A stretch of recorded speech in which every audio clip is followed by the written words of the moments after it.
శ్రీమాత్రే నమః. శ్రీ లలితా సహస్రనామంలో 957 నామము ధన్య. ఈ నామానికి అర్థం ఏంటి అంటే ధన్యురాలు, కృతార్థురాలు అని అర్థాలున్నాయి. ఎవరికైతే ధనం ఉన్నదో వాడు ధన్యుడు కదా. అంటే ధన్యతను ప్రసాదించేది ధనము, అనగా ధన్యతను ప్రసాదించేది. ఇక్కడ ధనము అంటే ఈ ప్రాపంచిక భాషలో మనం మాట్లాడుకునే నోట్ల కట్టలు కాదు.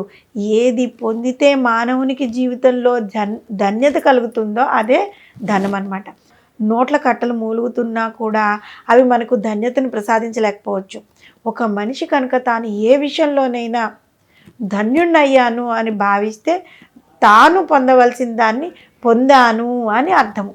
అది ప్రాపంచిక ధనమే కాకపోవచ్చు, మానసికమైన శాంతి కావచ్చు, మరేదైనా కావచ్చు.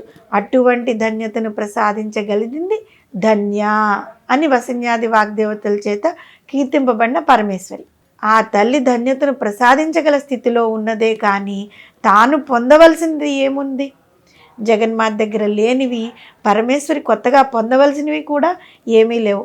కాబట్టి జగజ్జనని ధన్య అనే నామధేయంతో కీర్తింపబడుతోంది. మానవుడు జీవితంలో ఎప్పుడు ధన్యుడు అవుతాడు అంటే దీనస్థితిలో బ్రతుకు ఎలా గడుస్తుందా అని 10 మంది దగ్గర చేతులు చాచే దీనస్థితి లేకుండా ఉండటం, రోగాలు బారిన పడి లేవలేక మంచానికి అతుక్కుపోయి ఒకరి సహాయం లేకుండా జీవితాన్ని గడపవలసి పరిస్థితి లేకుండా ఉండటం, అనాయాసంగా మరణం పొందటం, మరణ సమయంలో ఆ జగన్మాత స్మరణ కలగటం, వీటిని పొందగలిగిన వాటికంటే ధన్యుడు ఇంకెవరుంటారు? ఇటువంటి ధన్యతను ప్రసాదించగలిగింది ధన్య అని కీర్తింపబడిన ఆ తల్లి మాత్రమే.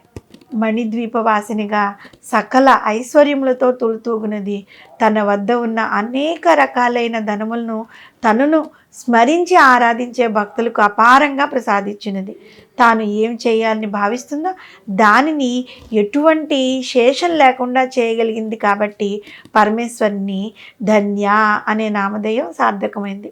భవిష్యోత్తర పురాణం వివరించిన ప్రకారం ప్రతి జీవుడు కూడా మరణ సమయంలో 4 చింతలను కలిగి ఉంటాడు. ఈ చింతల గురించి ఇప్పుడు అవేంటి అన్నది తెలుసుకుందాం.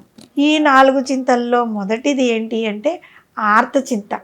కొంతమందికి రాజ్యము, భోగములు అనుభవించాలని కోరిక, గృహము ఈ మొదలైనవి అన్నీ సంపాదించాలని, స్త్రీ సంపర్కము, మణులు, వస్త్రములు, ఇతర అలంకారాలపైన మోజు మరణ సమయంలో కూడా అవి పోవన్నమాట. అవి వాళ్ళకి కోరికగా ఉంటుంది. దీనికి ఆర్తచింత అని పేరు. ఈ ఆర్తచింతతో మరణించేవారు నెక్స్ట్ అంటే మరుసటి జన్మలో తిర్యక్ జన్మమును అంటే పశుపక్షాది జన్మాలను పొందుతారు. రెండవది రౌద్రచింత, పగ, ప్రతీకారం, ఇతరుల వస్తువులను దహించాలనే కోరిక, ఇంకొకరిని కొట్టాలి, పీడించాలి, ఇలాంటివి రౌద్రచింత అంటారు. ఈ చింతతో మరణించిన వారు తిర్యక్ జన్మలైన పశుపక్షాదుల్లో కూడా అధమ జన్మమైన జన్మలను పొందుతారు. ఇక మూడవది ఏంటి అంటే ధన్యచింత. బ్రహ్మసూత్రములు, వాటి అర్థములు, మోక్షమును పొందుట, పునర్జన్మ రాహిత్యానికి గల కారణముల గురించి ఆలోచించుట, ఇంద్రియములను ఉద్రేకమునకు గురి కాకుండా ఉంచుకోవడము, భూతదయ కలిగి ఉండడం, ఈ మొదలైన ఆలోచనలు చివరి సమయంలో కలిగి ఉన్నవారు ఉత్తమ లోకాలకు పోయే శుభ ఫలితాలని పొందుతారు. ఇక నాలుగవది శుక్లచింత. ఇంద్రియజయం కలిగి ప్రాపంచక విషయ ధ్యానం లేకుండా తత్వజ్ఞానము, యోగ ధ్యానము దాని మీద దృష్టి కలిగి ఉండడమే శుక్లచింత. చివరి సమయంలో ఈ చింత కలిగిన వారికి ఇక మళ్ళీ మరుజన్మ ఉండదన్నమాట.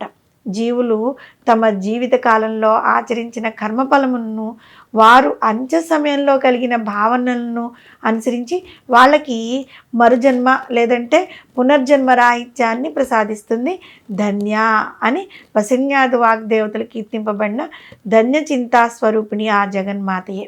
ధనమును ప్రసాదించగల ధన్యత కలిగిన ఆ పరమేశ్వరిని శ్రీ సూక్తం ఏ విధంగా వివరించింది అంటే, అమ్మా అగ్ని, వాయువు, సూర్యుడు, ఇంద్రుడు, బృహస్పతి, వరుణుడు మొదలైన వారి వెనుక ఉన్న శక్తివి నీవే. ఇంతకంటే ధన్యత కలిగిన వారు ఈ జగన్మాత తప్ప ఇంకెవరుంటారు? ధన్యురాలు, కృతార్థురాలు, తనను స్మరించి ఆరాధించే భక్తులకు అపారమైన ధనమును ప్రసాదించి అనుగ్రహిస్తూ వారు తమ జీవితంలో ఆచరించిన కర్మములను అంత్య సమయంలో కలిగి ఉన్న చింతల ఆధారంగా వారికి మరుజన్మను లేదంటే పునర్జన్మ రాహిత్యాన్ని ప్రసాదించే జగన్మాతను మనము ధన్య అనే నామంతో కీర్తించడం ద్వారా, పూజించడం ద్వారా ఈ నామంలో చెప్పుకునే విధంగా శుక్ల చింత మనకి కలిగేలాగా అమ్మవారు ప్రసాదిస్తుంది. అంటే చివరి సమయంలో మనము అమ్మవారి ధ్యానం చేస్తాము. అమ్మవారి ధ్యానం చేయడం ద్వారా మనము అంటే మోక్షానికి దగ్గర అవుతాం అనమాట. మళ్ళీ తిరిగి జన్మించడం అంటే ఈ సంసార భ్రమణ చక్రంలో పడిపోకుండా మనకి మోక్షాన్ని ఆ తల్లి ప్రసాదిస్తుంది. శ్రీమాత్రే నమః.